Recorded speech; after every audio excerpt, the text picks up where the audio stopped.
Ministerio de Obras Públicas acaba de anunciar este domingo una decisión que de alguna manera era algo que se esperaba, porque dicen ellos que hace 14 años no se aumentaba el precio del peaje en las distintas autopistas del país. Pero bueno, lo acaban de hacer y a través de la red vial del Ministerio de Obras Públicas han dicho que era ya el Estado el que estaba sufriendo como consecuencia de los bajos precios que se cobran en el peaje en las diferentes vías de República Dominicana. El aumento para los vehículos más comunes, los vehículos livianos de 2 ejes en adelante, es de un 100%, es decir, pasa de 30 pesos a 60 pesos el cobro del peaje, particularmente en las autopistas Duarte, 6 de noviembre y también en la autopista Las Américas. Para los vehículos de más de 2 ejes hay una escala que han establecido que los lleva a el vehículo de 3 y 4 ejes y hasta de 5 ejes a pagar hasta 300 pesos cada vez que pasan por el peaje, y hay vehículos de hasta 7 ejes que pagan hasta 600 pesos. Pero hay que establecer una diferencia. Las autopistas que son concesionadas, como la Juan Pablo II, que es la autopista hacia Samaná, por aquí por Santo Domingo, por la autopista Las Américas, conjuntamente con las autopistas concesionadas en el Cibao, por ejemplo, el corredor norte como se llama, y también otra autopista que hay en Puerto Plata, esas tienen un pago mucho mayor. Obviamente, pues, pero no están incluidas en este aumento esas. Sí, están incluidas, eso es lo que entiendo, ahí están, mira, en el caso de las estaciones de peaje de El Coral 2, la Circunvalación, la Juan Bosch 1 y 2 y la Circunvalación de la Romana más la Circunvalación de Santiago son vías concesionadas, y entonces ahí está incluido.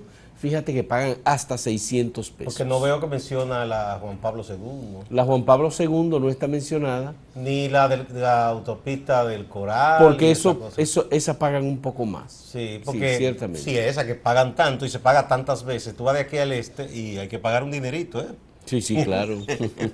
Si tú vas hasta Bávaro, entonces, o Samaná, entonces si a esa también se le duplica, sería terrible. Pero lo más común, primero, las autopistas principales del país, que son la autopista Duarte y la autopista Las Américas. Sí, exactamente, sí. Bueno, Fausto. Y más la 6 de noviembre. Sí, y la hacia el sur, que es la segunda en importancia, ¿no?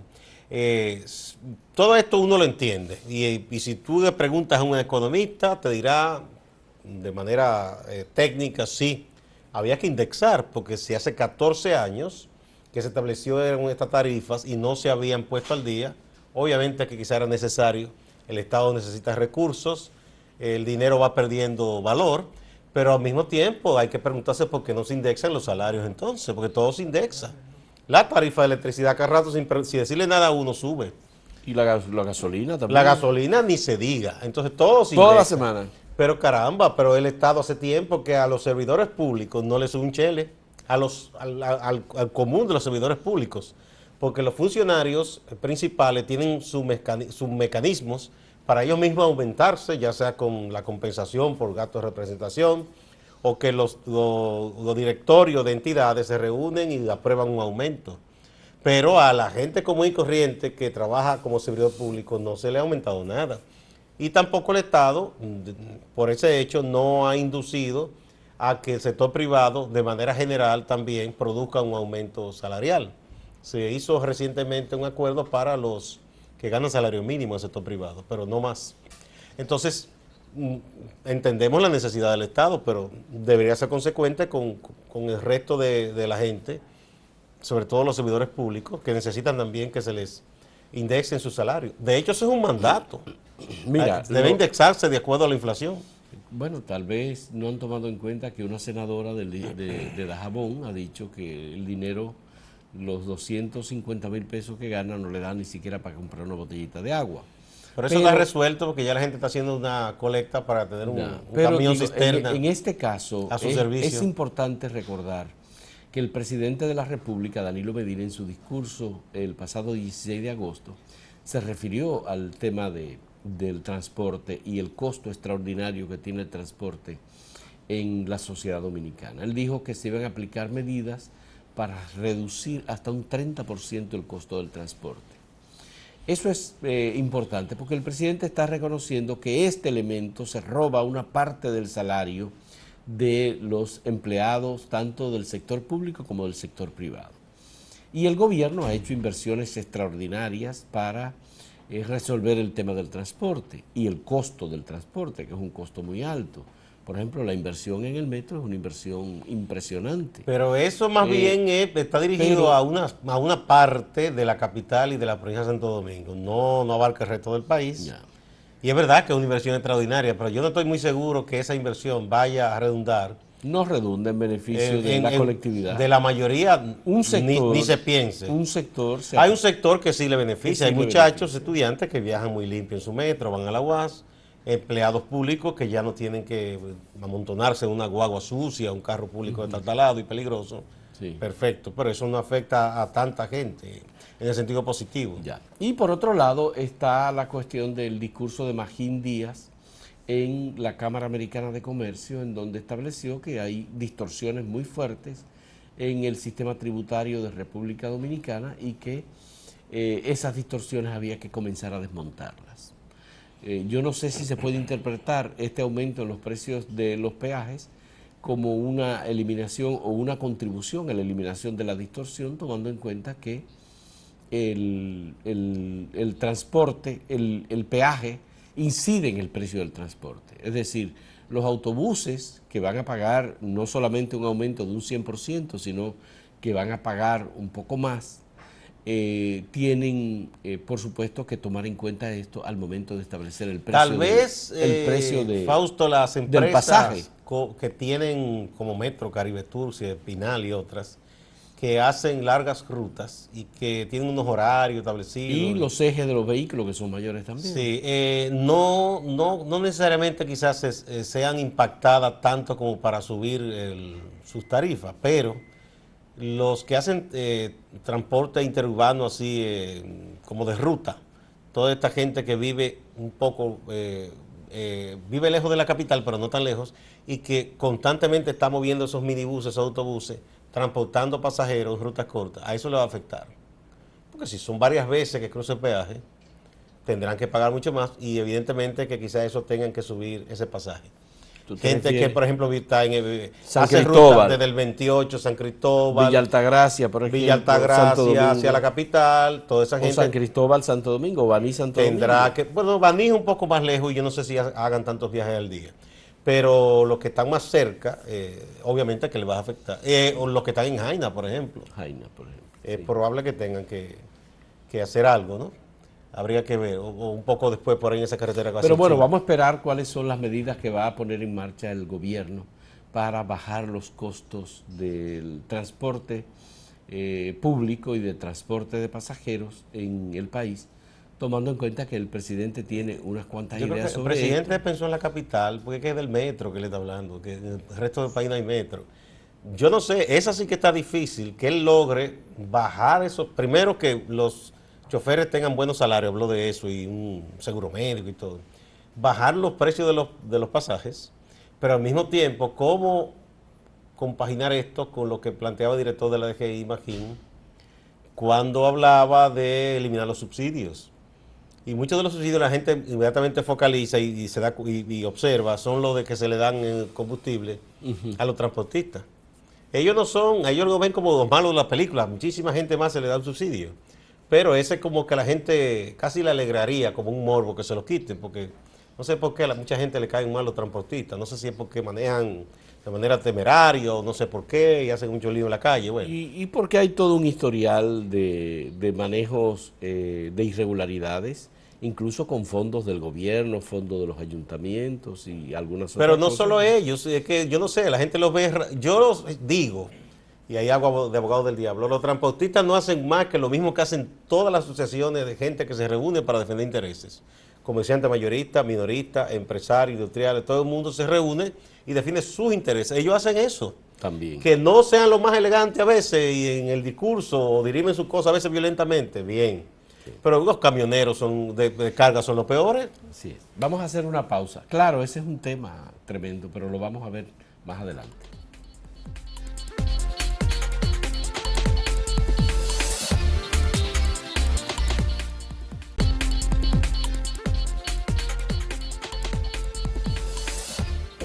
En la tarde de ayer, la Policía Nacional filtró a varios medios y periodistas que había capturado a varios integrantes de un grupo que ellos dicen que es una banda de sicarios, es decir, de personas que matan por encargo y por paga. Lo más grave en todo esto es que quienes dirigían supuestamente esa banda son dos oficiales de la Policía Nacional activos, los cuales obviamente están en prisión, se le está preparando un expediente y hablan de casos terribles, de asesinatos y de otro tipo de hasta secuestro y cosas de esas, al servicio de grupos criminales, y esa gente estaba enquistada en la policía. Pero de nuevo, la jefatura o la dirección, ahora como se llama, de la policía, incurre en una práctica que es muy poco transparente. No da los nombres, pero sí enseña las fotos, porque si entiende que debe proteger, por si acaso esta gente resulta inocente, no debe dar las fotografías entonces. Dice que a esta gente le confiscaron muchísimas armas, teléfonos móviles y todo. Existe la versión extraoficial, porque tampoco la policía lo ha confirmado, de que este grupo podría ser el que asesinó a un señor que le decían el artista en Santiago, que se paseaba con un carro de lujo que cuesta millones y millones, un Lamborghini, y que él mismo se decía el artista, que apostaba millones en gallos, no se sabe el origen de la fortuna de ese señor, y que era un hombre como una especie de estrella en el jet set de Santiago, en los centros nocturnos, y andaba con amigos que son bachateros, que son estos, y ese hombre fue asesinado se supone que por sicario, y se están investigando la causa, y una cosa se está conectando con la otra. También se habla de un crimen reciente que se cometió cerca de Bonao, y está conectando todo esto, pero hay muy pocos datos. La policía en esto ha sido poco transparente. Esperamos que en el día de hoy se ofrezcan otros datos, y además, y que se depure, y quien tenga que ver se ha sometido, y el que no, pues, que se ha sacado de ahí. Bueno, lo que se supone, Gustavo, en este caso es que no ofrecen los nombres porque están en la fase de la investigación. Pues entonces que nos pongan las fotografías. Ellos pusieron fotos y todo. Ya, bien. Y si se está en una fase de investigación, obviamente la policía debe estar buscando elementos de prueba, que son los que ella tiene que entregar al Ministerio Público, para que las acusaciones que formula se puedan sostener. Porque de lo contrario, si no hay pruebas de estos hechos violentos en los que habrían participado estas personas, pues el expediente se cae. Sí. Ahora, como se trata de agentes policiales u oficiales de la policía que han utilizado el nombre de la institución para cometer estos delitos, obviamente que la policía debe ser muy cautelosa al momento de darlo a conocer.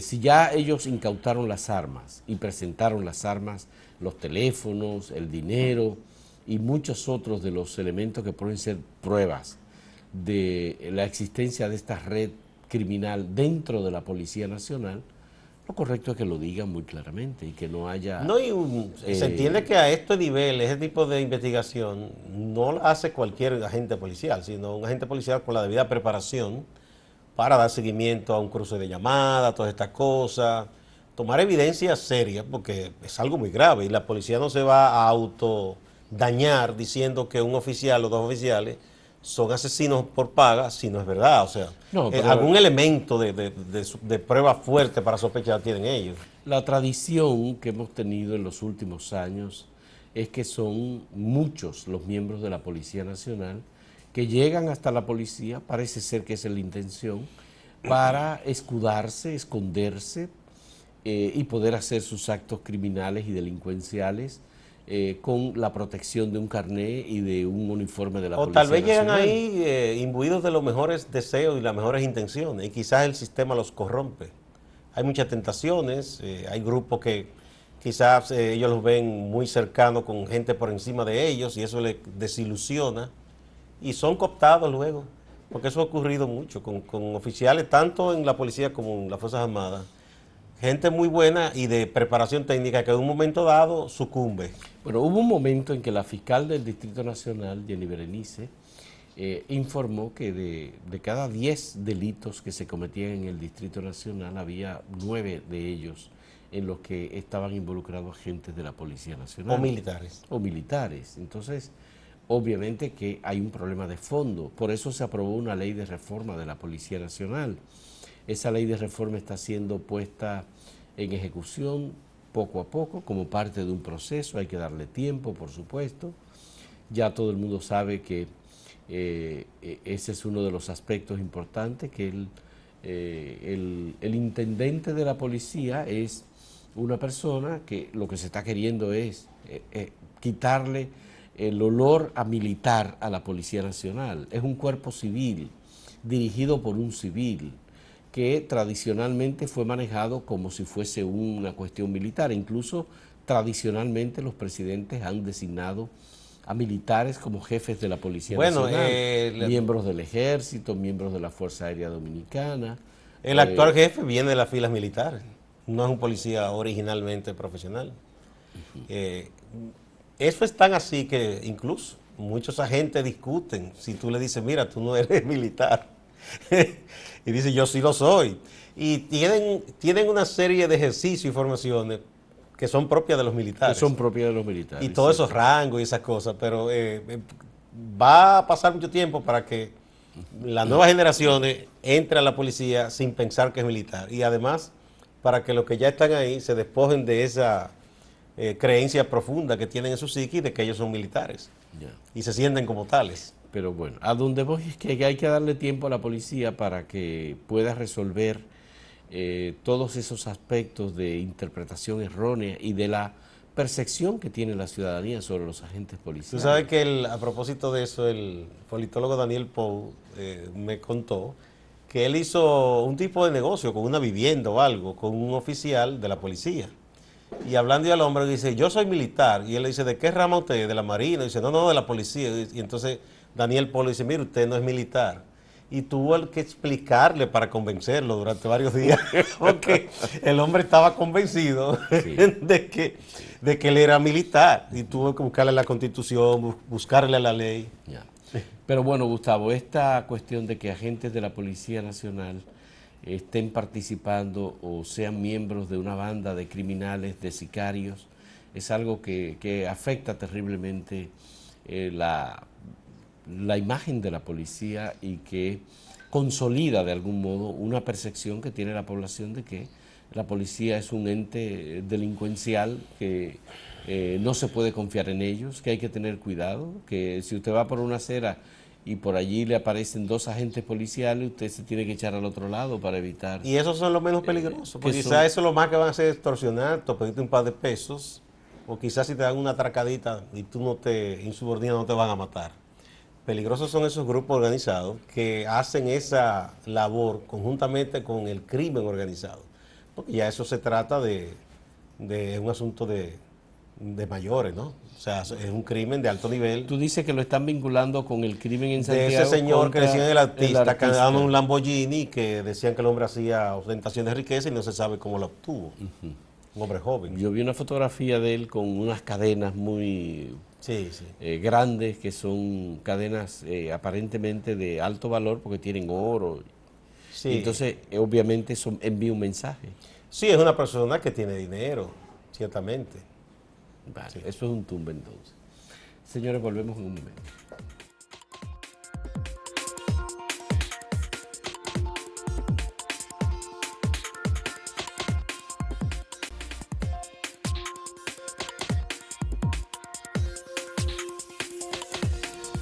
El doctor Leonel Fernández acaba de publicar un artículo, una reflexión, esos análisis que él hace una vez por semana, en donde analiza el proceso que se ha seguido en Brasil, el impeachment a la presidenta Dilma Rousseff, y